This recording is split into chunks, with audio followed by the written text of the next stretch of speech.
Hello friends, എല്ലാവർക്കും നമസ്കാരം. എല്ലാവരും കാത്തിരിക്കുന്ന നിങ്ങളുടെ പുതുപുത്തൻ വിശേഷത്തിലേക്ക് ഏവർക്കും സ്വാഗതം. ഞാൻ നിങ്ങളുടെ സ്വന്തം ശരിയാണ്. നിങ്ങൾക്ക് ഇഷ്ടപ്പെട്ട കഥകളൊക്കെ ആയിട്ട് ഞാൻ വന്നിട്ടുണ്ട്.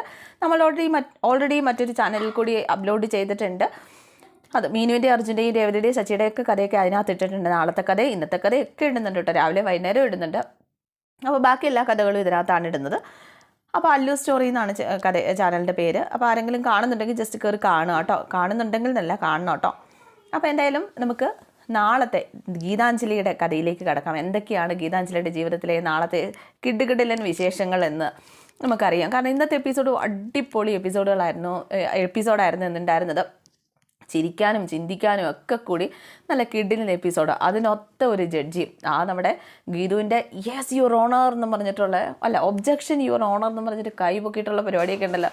അതുപോലെ തന്നെ രമേശൻ വക്കീലും എല്ലാം നല്ല സൂപ്പറായിരുന്നു. അതിനിടയ്ക്ക് ഒരു നാടകം, നമ്മുടെ രാധികയും പെട്ട ഒരു കോമഡി അവസ്ഥയിൽ തന്നെയാണ് രാധിക ഇരുന്ന് പോയത്. കാരണം കിളി പാറി ഇരിക്കുന്ന ഒരവസ്ഥയിലാണ് രാധിക ഇരിക്കുന്നത്. ഈ ഒപ്പ് ഗീതുവിൻ്റെ അല്ല എന്നൊരു പറഞ്ഞതോടുകൂടി തന്നെ എല്ലാവരും അന്തം വിട്ട്, നമ്മുടെ ഗോവിന്ദും അന്തം വിട്ട് ഇങ്ങനെ നിൽക്കുക. ഗോവിന്ദു എന്ത് പറയണം, എന്ത് ചെയ്യണം, ഇനിയിപ്പോൾ വക്കീൽ ചോദിക്കുമ്പോൾ എന്താ മറുപടി പറയേണ്ടതെന്ന് പോലും ഗോവിന്ദിനെ അറിയാത്തൊരവസ്ഥയിലാണ് ഗോവിന്ദ് നിൽക്കുന്നത്.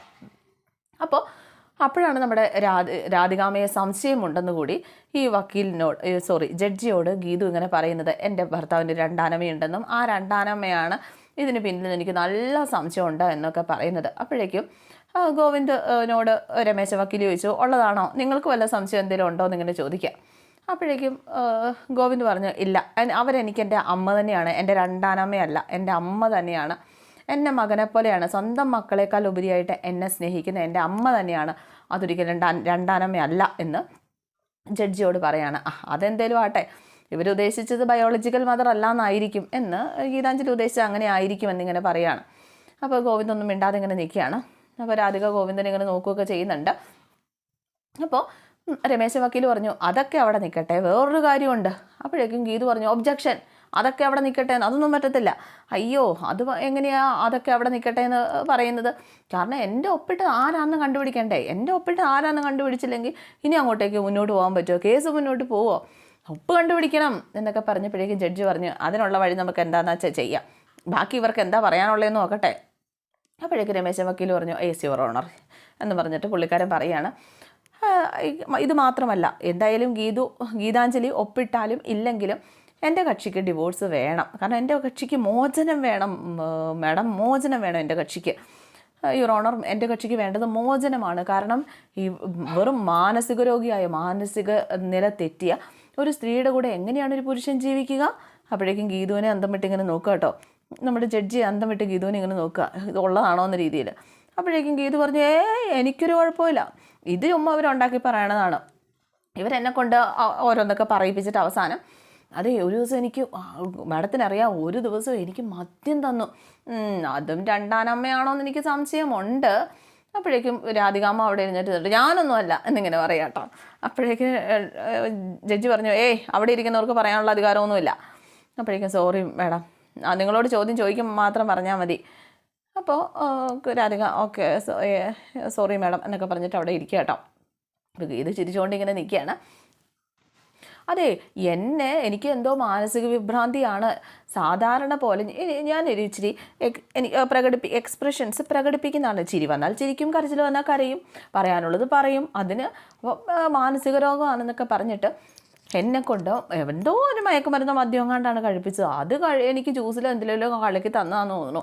എന്തായാലും ഒരു ദിവസം ഞാൻ ഫിറ്റായി മാഡം, അത് മാത്രമേ എനിക്കറിയാം, ഫിറ്റായി. പക്ഷേ പ്രശ്നമൊന്നും ഉണ്ടാക്കിയൊന്നുമില്ല. അന്ന് അവരെ എന്നെക്കൊണ്ട് ഒപ്പിടിപ്പിക്കാനായിട്ടൊക്കെ നോക്കിയത്. അപ്പോഴേക്കും നമ്മുടെ ജഡ്ജി ചോദിച്ചു, ആരൊപ്പിടിപ്പിക്കാൻ നോക്കി? അപ്പോൾ ഗീതു പറഞ്ഞു, അത് ഈ രണ്ടാനമ്മ, അല്ലാതെ പിന്നെ ആരാ ഒപ്പിടിപ്പിക്കാൻ നോക്കുന്നത്? രണ്ടാനമ്മ വന്നിട്ട് എന്തോ ബാങ്കിലെ പേപ്പർ ഒപ്പിടാവോ, വൈസ് ചെയർമാൻ്റെ ഓഫീസിലെ പേപ്പർ ഒപ്പിടാവോ എന്നൊക്കെ ചോദിച്ചു.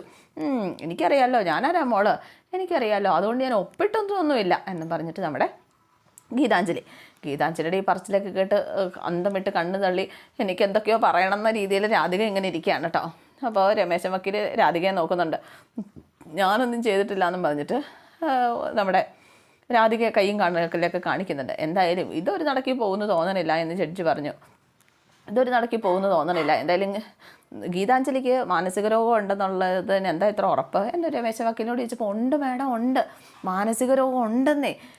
അപ്പോൾ ഗീതാഞ്ജലി ചോദിച്ചു, എന്നാൽ തെളിവുണ്ടോ? മാനസിക രോഗം ഉണ്ടെന്ന് പറഞ്ഞിട്ട് കാര്യമായില്ല, എന്തെങ്കിലും ഉണ്ടെന്ന് തെളിയിക്കുന്നതല്ല. മാനസിക രോഗമുള്ള ആൾ എന്തെങ്കിലും ഡോക്ടർ ചികിത്സിക്കുകയോ അല്ലെങ്കിൽ ഡോക്ടർ സർട്ടിഫിക്കറ്റ് തരുകയോ ചെയ്യില്ലേ? അങ്ങനെ എന്തെങ്കിലും തെളിവുണ്ടോ എന്ന് ചോദിച്ചു കഴിഞ്ഞപ്പോഴേക്കും ഇല്ല, തെളിവുകളൊന്നും ഇല്ല കേട്ടോ. അപ്പോഴേക്കും എൻ്റെ പൊന്നു മാഡം വെറുതെയാ, അവിടെ വീട്ടിൽ നടക്കുന്ന സംഭവങ്ങളൊക്കെ വേണമെങ്കിൽ മാഡം ഫോൺ നമ്പർ ഇതാ, ഞാൻ വീട്ടിൽ നടക്കുന്ന സംഭവങ്ങളൊക്കെ എടുത്ത് വാട്സപ്പിൽ അയച്ചു തരാം. അവിടെ നടക്കുന്ന സംഭവങ്ങളൊക്കെ കണ്ടു കഴിഞ്ഞിട്ടുണ്ടെങ്കിൽ ആ വീട്ടിൽ എല്ലാവർക്കും ഭ്രാന്താന്ന് തോന്നിപ്പോകും. അമ്മ അതിന് പരിപാടിയാണ് അവിടെ നടന്നുകൊണ്ടിരിക്കുന്നത്.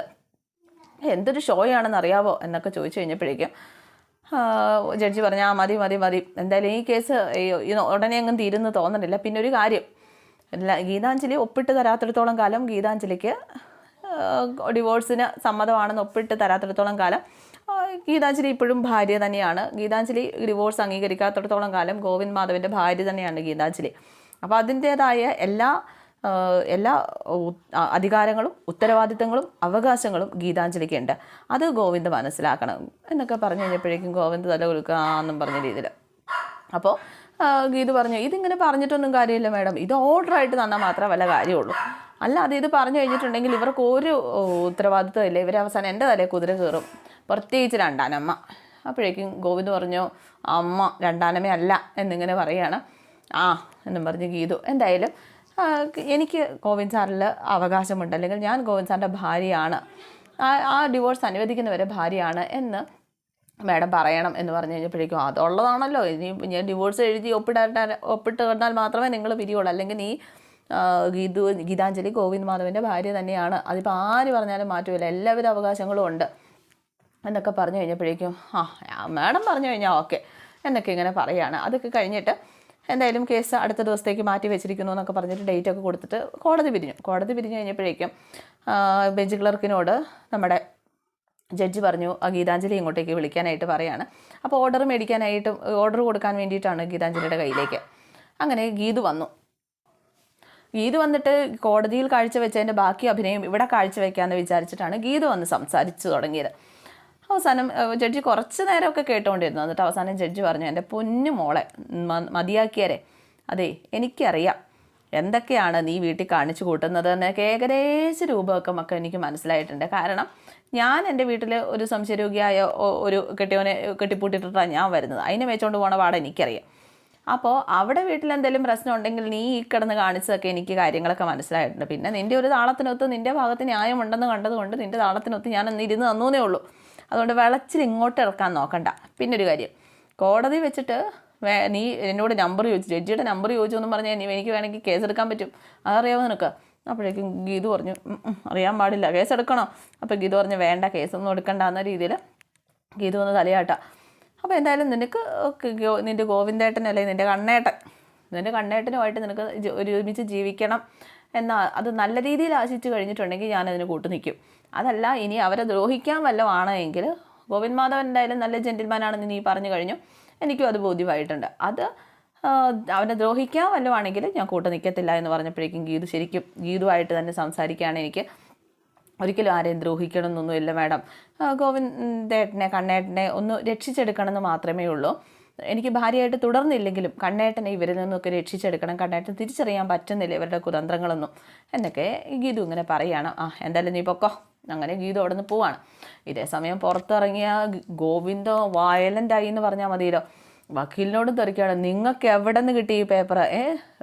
ഗീതു ഒപ്പിട്ട് തന്നു എന്ന് പറയുന്ന പേപ്പർ കോടതിയിൽ സമർപ്പിച്ചത് നിങ്ങളാണ്, നിങ്ങൾക്ക് എവിടെ നിന്ന് കിട്ടി ഈ പേപ്പർ എന്ന് ചോദിച്ചു കഴിഞ്ഞപ്പോഴേക്കും ഇയാൾക്ക് ഉത്തരവില്ല. അവസാനം ഇയാൾ പറഞ്ഞു, എനിക്ക് രാധിക മാഡം തന്നതാണ്, അവൾ ഒപ്പിട്ട് തന്നതാണ്. അപ്പോൾ ഗീതാഞ്ജലി ഒപ്പിട്ട പേപ്പർ എനിക്ക് രാധിക മാഡം കൊണ്ട് തന്നതാണെന്ന് പറഞ്ഞു കഴിഞ്ഞപ്പോഴേക്കും രാധികയോടായി ഗോവിന്ദൻ്റെ ചോദ്യം.